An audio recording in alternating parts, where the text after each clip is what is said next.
After a great playtest day, you probably have many feedback from your testers. Usually you got them on paper or in your head, for a while of course, and you have a general feeling of what's changed regarding how your game was perceived by your playtesters. But have you ever had the feeling that it would be good to see all of those at one place instead of sheets of paper scattered all around? Wouldn't you like to see how your game and test results have changed when you change something in your rules? Wouldn't it be nice to track it back by rule version or by date to see the evolution of your game? Wouldn't it be great to see all qualitative opinion in a big word blob instead of looking at handwritten papers?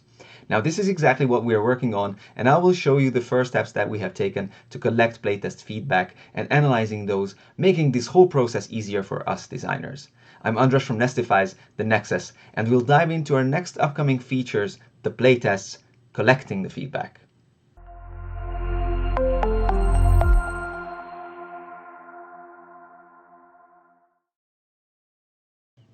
So here we are logged into the platform. I can see my prototype, and if I scroll down further, we can see the usual icons here, but there's a new one, playtests. Yay, new feature. So let's see how it works. So if we click on the playtests, first of all, I need to mention that all of the playtests are not publicly visible. Publishers and other users can request access to it the same way how it works with the rules, but normally everything you record is basically for your own consumption, to analyze them, to understand how your game performed. So in the past, what we have done, let's imagine that we are at a fair right now and we wanted to record some playtests. What we usually do is take our own notes as designers and maybe give a feedback form, a sheet, a piece of paper to the playtesters to fill that after the game quickly, or maybe we use Google Forms. Now in NestiFyz we took a bit different approach because we wanted to have it all organized in one place, so later on you can conduct your own analysis on how the game went. So what you should do here is that you add a new playtest. So imagine that we are at the fair, for example it's Essenspiel, and we give it a name, Essenspiel playtest 1, because that's the first of the day. This is going to be an in-person one because we are there as designers. So the new playtest created. So let's see some of the details of the playtests. Click on the edit button and we can set if this is going to be a guided or an unguided playtest, if the playthrough type is going to be a full playthrough, or we want just to do a partial one, testing a mechanic, or maybe the player just said that they've already seen enough. Also, we can tie it to a specific rulebook, and this is going to be very important when we want to analyze the results. This way we can differentiate between certain versions of the rulebook and associate the test results with that. So let's select here version 1, the playthrough is going to be a full one, and this is a guided because as I said in the example, we're personally there.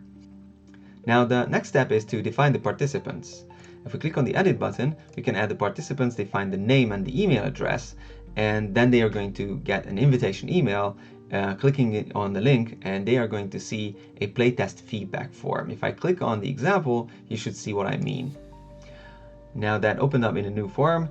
Basically this form is the same for every single test, and that's why we can structure it in a well-mannered way, but as you can see there is qualitative and quantitative pieces to it. First question is that if they have played this game before, and then some generic questions on how much they enjoyed the actual playtests, how did they understand the rules, what's the overall game duration, decisions in the game, how balanced it felt, and so on and so on. All of them are very well defined 1 to 5 scale, and later on there is the qualitative ones. What did they like the most, the least, what should be changed, add, remove, and specific comments. So coming back to the playtest participants, you can define as many participants as you like, so you can just add them here and invite them. And let me show you how the actual invitation email looks like. So this is the actual playtest form that the person can fill. It refers to the game's name and of course to me as a designer. And what you can see is this one is a link. That is because I already made my project public to everyone. So that's actually a live link. It jumps to the games and to the details so the playtester can view it again. But this really depends on how you set your project's visibility.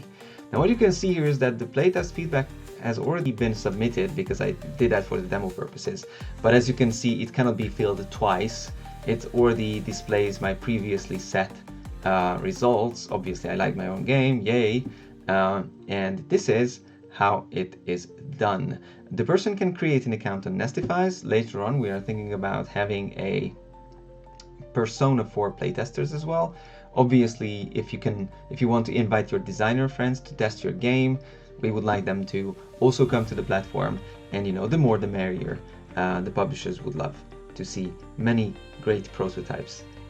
By defining the participants, you already started to collect your user base, which might come handy later on when you wanted to invite them to replay your game at a later version maybe. As part of the preparation, you can set the playtesting date, and you can start measuring the times of the setup start time, the setup end time, the rules explanation, and the actual game time. So when you start doing the setup, you click on this button now.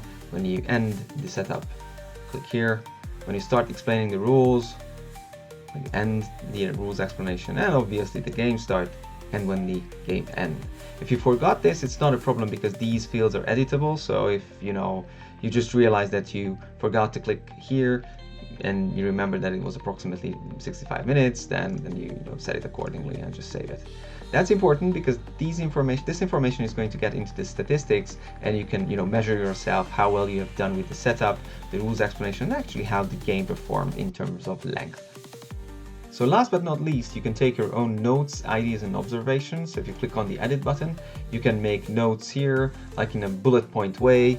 For example, card 2 has a typo because you just recognize that you made a mistake on the prototype or a new idea. Make card 2 stronger because it seemed underpowered.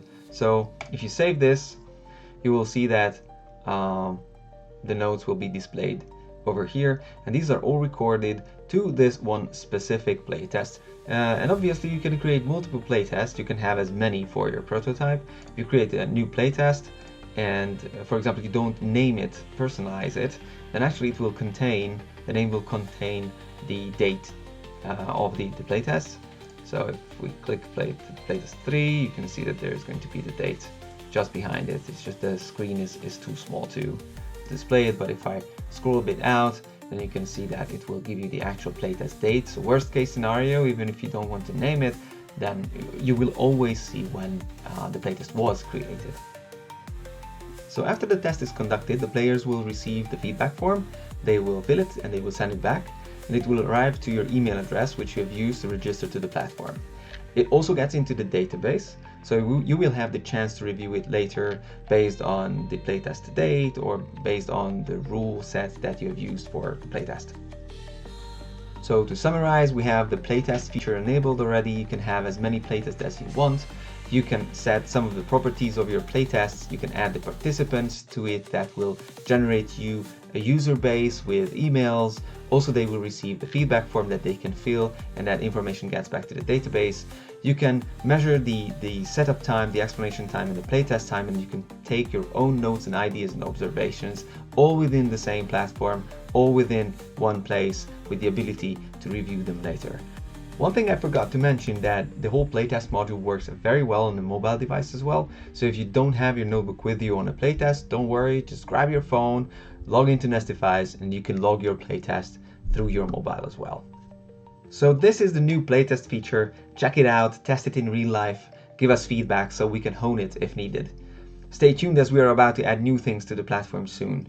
Thanks for being with me, and don't forget to subscribe to our channel on YouTube, and see you in the next video. We are NestiFyz.